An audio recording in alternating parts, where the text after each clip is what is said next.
welcome back to M.Daten channel. Jadi kali ini aku mau buat vlog lagi, tapi vlogku kali ini berbeda seperti biasanya. Biasanya aku vlog jalan-jalan, kayak ngasih tips tiket-tiket masuk, berapa jam sampai ke lokasi wisata. Tapi kali ini aku vlognya berbeda. Kali ini aku mau berbagi tips untuk teman-teman yang rencananya mau kuliah di Bali atau baru kepikiran untuk mau kuliah di Bali, terus kayak nanya-nanya apa aja yang perlu dipersiapkan saat mau kuliah ke Bali. Karena pas kemarin aku pulang liburan, teman-teman di kampung kebanyakan nanya, Mel, kalau kuliah di Bali tuh apa aja sih yang perlu dipersiapkan? Susah nggak sih kuliah di Bali? Kayak kos-kosan, kayak kendaraan di Bali untuk ke tempat kampus. Jadi kali ini aku mau berbagi cerita atau berbagi pengalaman apa aja yang perlu teman-teman persiapkan saat mau ke Bali untuk kuliah. Oke, jadi yang perlu teman-teman persiapkan saat mau datang kuliah di Bali adalah yang pertama, teman-teman searching dulu ke Google kos-kosan yang lokasinya itu dekat dengan kampus teman-teman. Jadi dari pengalamannya saya sendiri saat dulu datang kuliah ke Bali itu sempat juga searching ke Google kos-kosan yang dekat dengan kampus, nanya-nanya ke teman juga yang kebetulan sudah duluan berada di Bali. Jadi saat sudah sampai di Bali tinggal langsung ke tempat, nanyain lagi kos-kosannya, terus langsung deh masuk tinggal. Karena kenapa saya sangat menyarankan teman-teman untuk nyari kos-kosan dekat dengan kampus teman-teman. Yang pertama itu di Bali sangat susah dengan yang namanya kendaraan umum, itu susah banget. Jadi kalau teman-teman ke Bali terus nyari kendaraan umum itu memang agak susah. Jadi sangat disarankan teman-teman punya yang namanya kendaraan pribadi. Karena di Bali kalau teman-teman gak punya kendaraan pribadi itu ampas, jong, kosong. Teman-teman gak bisa kemana-mana, gak bisa keluar. Ya udah teman-teman diem di kos, stay di kos berhari-hari. Karena di Bali tanpa kendaraan pribadi itu bener-bener, teman-teman tahu lah, atau bagi teman-teman yang sudah kuliah di Bali dan menetap di Bali bisa komen di bawah pengalaman saat teman-teman gak punya kendaraan pribadi. Itu rasanya kayak cuman diam, bernapas, dan tidur lagi, bangun, tidur lagi, kayak gitu aja setiap hari di kos. Karena teman-teman gak bisa keluar, karena kendaraan umum di Bali itu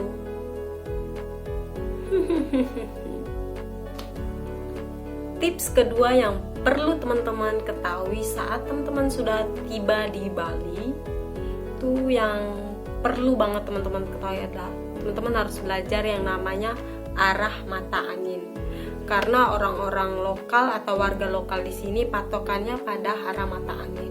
Jadi saat kayak teman-teman mau kemana-mana gitu, teman-teman nanya ke warga lokal di sekitar, mereka nggak akan bilang kayak lurus belok kiri, tetapi lebih ke lurus arah ke utara, ke selatan, ke barat. Jadi teman-teman perlu belajar yang namanya arah mata angin biar nggak bingung.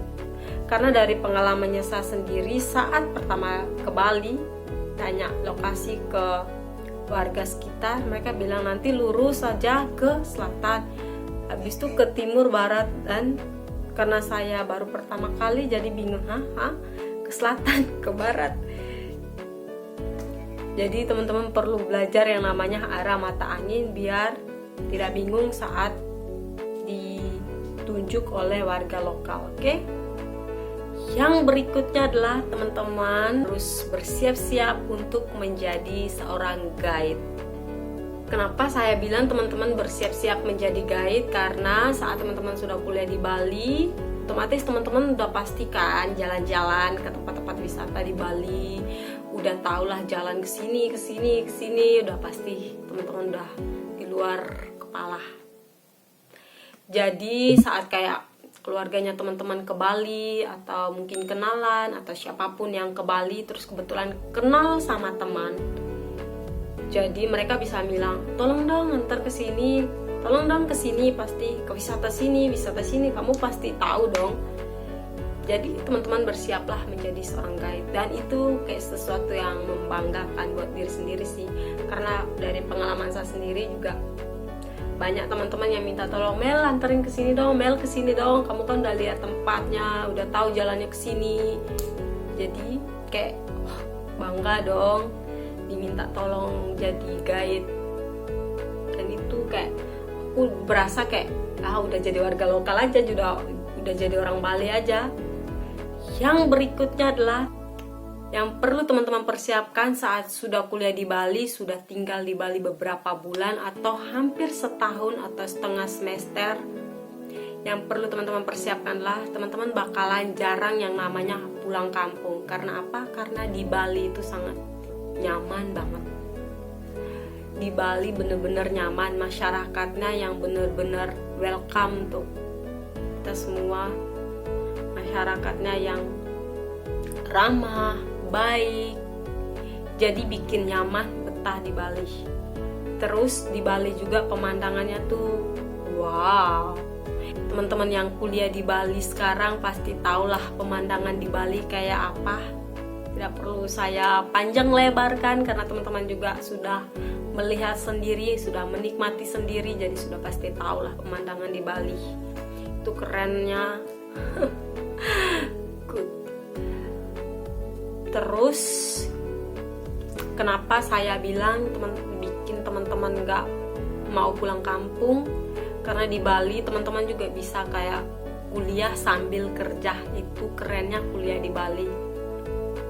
Jadi di Bali kebanyakan kampus-kampus menawarkan 2 sistem kelas. Jadi ada kelas pagi sama kelas malam. Biasanya dikenal dengan kelas reguler sama kelas karyawan. Jadi teman-teman bisa pilih, semisal teman-teman kerja malam, berarti teman-teman bisa kuliahnya di pagi. Atau sebaliknya, teman-teman kerja pagi, nah kuliahnya malam. Kebetulan saya sendiri juga pas waktu masih kuliah, paginya saya kerja, malamnya kuliah. Dan teman-teman gak perlu khawatir atau takut capek atau gimana-gimana, karena hampir seluruh teman-teman mahasiswa yang kuliah di Bali itu rata-rata semuanya kerja. Jadi kayak capek itu nggak kerasa, karena kayak lihat yang lain, oh dia kerja juga, berarti kayak capeknya itu udah nggak ada, kayak seru aja. Apalagi saat pulang kerja, untuk kayak di jalan, aduh udah mau jam nih, udah mau kuliah, kayak pokoknya harus bawa motor cepat-cepat, mandi cepat-cepat ke kampus.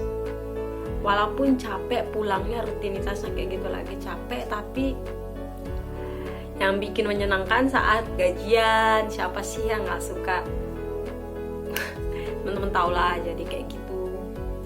Oke teman-teman, jadi yang terakhir adalah teman-teman perlu belajar yang namanya Google Maps, karena itu sangat membantu sekali untuk teman-teman yang baru di Bali. Karena apa? Karena saat teman-teman mau ke suatu tempat, kesana kesini, teman-teman nggak perlu bingung lagi lewat arah mana supaya bisa sampai ke tempat tujuan.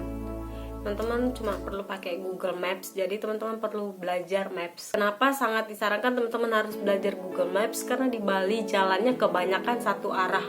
Jadi misalnya kalau kesana ya udah kesana aja, ke timur ya udah ke timur aja, ke barat ya udah ke barat aja. Kebanyakan satu arah. Jadi teman-teman perlu yang namanya belajar Google Maps. Tapi teman-teman jangan terlalu percaya Google Maps juga, biar nggak diajak muter-muter. Karena Google Maps juga kadang bisa bikin teman-teman tersesat.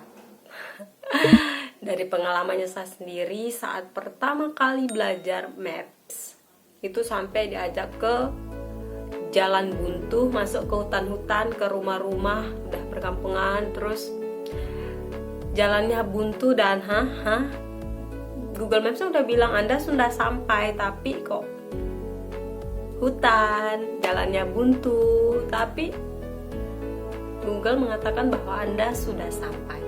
Jadi sangat disarankan untuk teman-teman belajar Google Maps. Kalau paling tidak teman-teman tahulah jalan-jalan di Bali itu kalau arah sini tembus ke sini, arah sini tembus ke sini.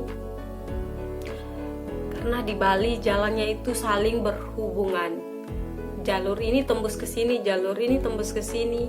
Jadi teman-teman perlu tahu itu. Kalau enggak ya teman-teman bakalan keliling-keliling Bali seharian. Dan syukur-syukur kalau teman-teman punya banyak teman, jadi bisa nanya, oh kok di sini, jadi bisa minta tolong dijemput gitu. Oke, jadi itu beberapa tips yang Meli bisa bagikan untuk teman-teman dari pengalaman saat Meli kuliah di Bali.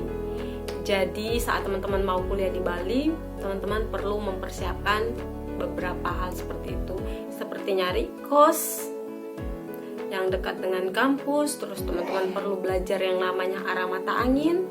Terus teman-teman juga harus siap-siap untuk jarang pulang kampung. Terus teman-teman juga belajar untuk siap-siap jadi guide. Dan yang terakhir adalah teman-teman belajar Google Maps.